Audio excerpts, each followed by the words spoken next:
So I want to thank Molly Riley for the invitation to speak this morning, Chairman Tim White, Assemblywoman Jenny, and the rest of the committee from Jefferson County.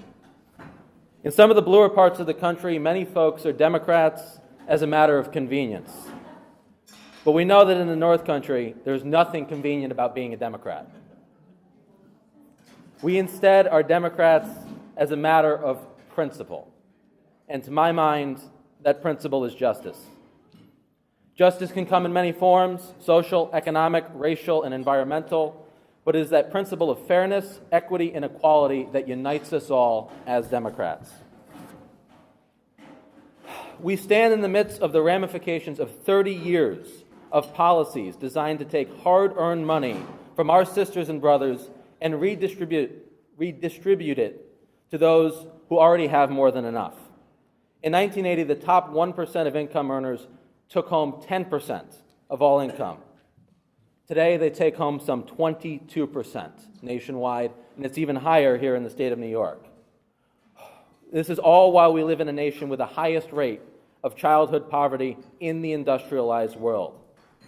And despite this, we now face a federal government aiming to double down on the failed economic policies of the past 30 years that have hurt working families and the American economy for the benefit of a privileged few that already want for nothing in this life.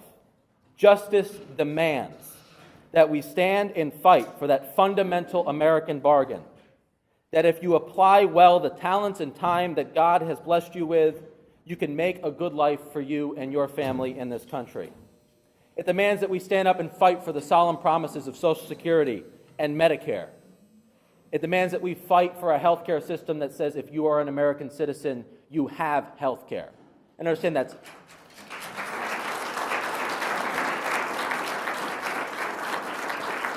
that means having health care, not having access to health care.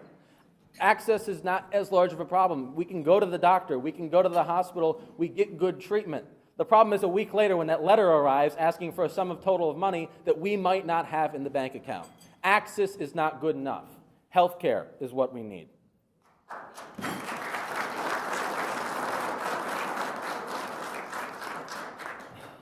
We are united by the understanding that we are but tenants on this planet, here but for a short time, and enjoined with the duty to turn over our world to the next tenants no worse for wear.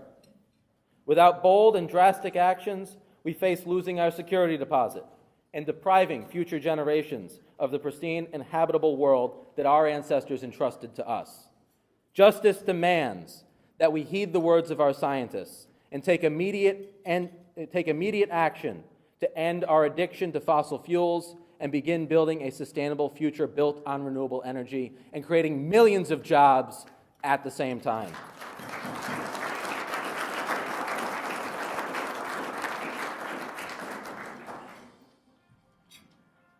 It's been said that the arc of the moral universe is long, but it bends towards justice. While true, this is not something that happens on its own. It happens because generations of women and men have stepped up to seemingly impossible challenges and said unto the universe, "Is that all that you have? Because we will not be stopped." Justice indeed demands that this next generation take up that mantle and continue the fight for that fundamental and true red, white, and blue American value of justice for all.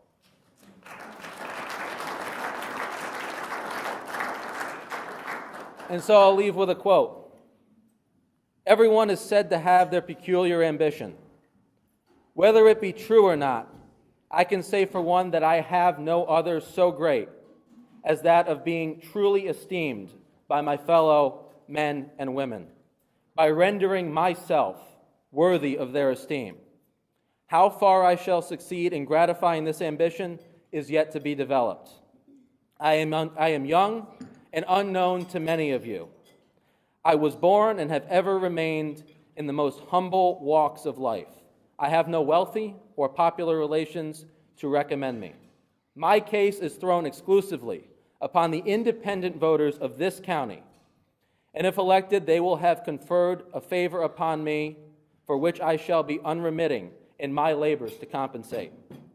But if the good people in their wisdom shall see fit to keep me in the background, I have been too familiar with disappointment to be very much chagrined.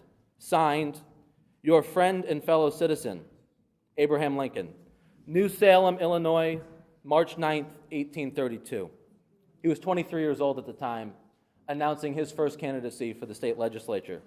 It is in this same spirit that I humbly submit to you my candidacy for your nomination for the right to represent the great people of New York's North Country in the House of Representatives for the 116th Congress of these United States of America. Thank you.